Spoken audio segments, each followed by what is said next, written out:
1 Samuel അധ്യായം 1. സാമുവലിൻ്റെ ജനനം. എഫ്രായിം മലനാട്ടിലെ റാമാത്തയിമിൽ സൂഫ് വംശജനായ എൽക്കാന എന്നൊരാളുണ്ടായിരുന്നു. അവൻ്റെ പിതാവ് യെറോഹാം ആയിരുന്നു.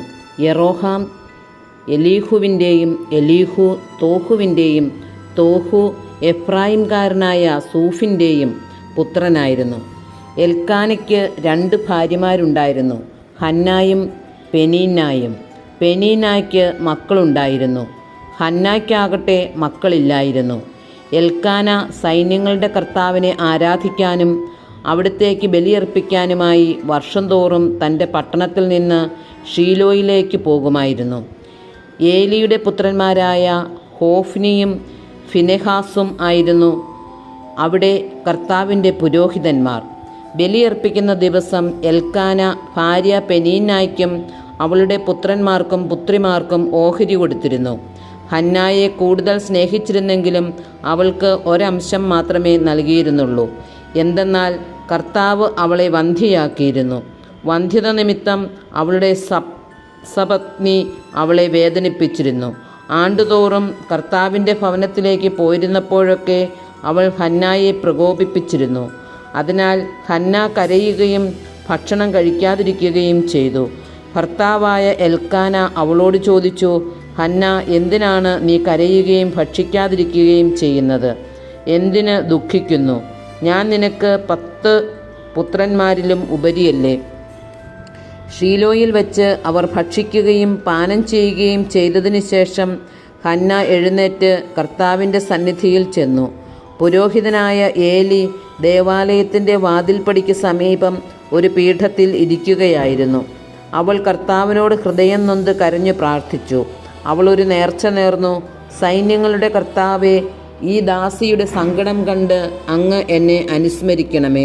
അങ്ങയുടെ ദാസിയെ വിസ്മരിക്കരുതേ. എനിക്കൊരു പുത്രനെ നൽകിയാൽ അവൻ്റെ ജീവിതകാലം മുഴുവൻ അവനെ ഞാൻ അങ്ങേക്ക് പ്രതിഷ്ഠിക്കും. അവൻ്റെ ശിരസിൽ ക്ഷൗരക്കത്തി സ്പർശിക്കുകയില്ല. ഹന്ന ദൈവസന്നിധിയിൽ പ്രാർത്ഥിച്ചുകൊണ്ടിരിക്കവേ ഏലി അവളെ ശ്രദ്ധിച്ചുകൊണ്ടിരുന്നു. അവൾ ഹൃദയത്തിൽ സംസാരിക്കുകയായിരുന്നു, അധരം മാത്രമേ ചലിച്ചിരുന്നുള്ളൂ, ശബ്ദം പുറത്തു വന്നതുമില്ല. അതിനാൽ അവൾ മദ്യപിച്ചിട്ടുണ്ടെന്ന് ഏലിക്ക് തോന്നി. ഏലി അവളോട് പറഞ്ഞു, എത്ര നേരം നീ ഉന്മത്തയായിരിക്കും? നിന്റെ ലഹരി അവസാനിപ്പിക്കുക. ഹന്ന പ്രതിവചിച്ചു, എൻ്റെ ഗുരു, അങ്ങനെയല്ല, വളരെയേറെ മനോവേദന അനുഭവിക്കുന്നവളാണ് ഞാൻ. വീഞ്ഞോ ലഹരിപാനീയമോ ഞാൻ കഴിച്ചിട്ടില്ല. കർത്താവിൻ്റെ മുമ്പിൽ എൻ്റെ ഹൃദയവികാരങ്ങൾ ഞാൻ പകരുകയായിരുന്നു. ഈ ദാസിയെ അധപ്പതിച്ച ഒരുവളായി വിചാരിക്കരുതേ. അത്യധികമായ ആകുലതയും അസ്വസ്ഥതയും മൂലമാണ് ഞാൻ ഇതുവരെ സംസാരിച്ചത്.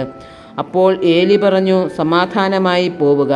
ഇസ്രായേലിൻ്റെ ദൈവം നിന്റെ പ്രാർത്ഥന സാധിച്ചു തരട്ടെ. അവൾ പ്രതിവചിച്ചു, ഈ ദാസിക്ക് അങ്ങയുടെ കൃപാകടാക്ഷമുണ്ടാകട്ടെ.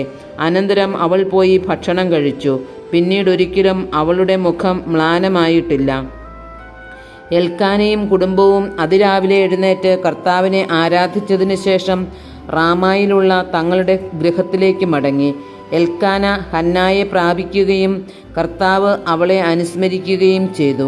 അവൾ ഗർഭം ധരിച്ച് ഒരു പുത്രനെ പ്രസവിച്ചു. ഞാൻ അവനെ കർത്താവിനോട് ചോദിച്ചു വാങ്ങിയതാണ് എന്ന് പറഞ്ഞ് അവൾ അവന് സാമുവൽ എന്നു പേരിട്ടു. എൽക്കാന കുടുംബസമേതം കർത്താവിന് വർഷം തോറുമുള്ള ബലിയർപ്പിക്കാനും നേർച്ച നിറവേറ്റാനും പോയി. എന്നാൽ ഹന്ന പോയില്ല. അവൾ ഭർത്താവിനോട് പറഞ്ഞു, കുഞ്ഞിൻ്റെ മുലകുടി മാറട്ടെ. അവൻ കർത്തൃസന്നിധിയിൽ പ്രവേശിച്ച് എന്നേക്കും അവിടെ വസിക്കുന്നതിന് അപ്പോൾ കൊണ്ടുവന്നുകൊള്ളാം. എൽക്കാന അവളോട് പറഞ്ഞു, നിന്റെ യുക്തം പോലെ ചെയ്തു കൊള്ളുക. അവൻ്റെ മുലകുടി മാറട്ടെ. കർത്താവിനോടുള്ള വാക്ക് നിറവേറ്റിയാൽ മതി. അങ്ങനെ അവൾ കുഞ്ഞിൻ്റെ മുലകുടി മാറുന്നതുവരെ വീട്ടിൽ താമസിച്ചു. പിന്നീട് 3 വയസ്സുള്ള ഒരു കാളക്കുട്ടി, ഒരു ഏഫാ മാവ്, ഒരു കുടം വീഞ്ഞ് എന്നിവയോടുകൂടെ അവൾ അവനെ ഷീലോയിൽ കർത്താവിൻ്റെ ആലയത്തിലേക്ക് കൊണ്ടുവന്നു. സാമുവൽ അപ്പോൾ ബാലനായിരുന്നു. അവർ കാളക്കുട്ടിയെ ബലിയർപ്പിച്ചു. അനന്തരം ശിശുവിനെ ഏലിയുടെ അടുക്കൽ കൊണ്ടുവന്നു. അവൾ പറഞ്ഞു, ഗുരു, ഇവിടെ അങ്ങയുടെ മുമ്പിൽ നിന്ന് കർത്താവിനോട് പ്രാർത്ഥിച്ച സ്ത്രീ തന്നെയാണ് ഞാൻ. ഈ കുഞ്ഞിനു വേണ്ടിയാണ് ഞാൻ പ്രാർത്ഥിച്ചത്. എൻ്റെ പ്രാർത്ഥന കർത്താവ് കേട്ടു. ആകയാൽ ഞാൻ അവനെ കർത്താവിന് സമർപ്പിച്ചിരിക്കുന്നു. ആജീവനാന്തം അവൻ കർത്താവിനുള്ളവനായിരിക്കും. അവർ കർത്താവിനെ ആരാധിച്ചു.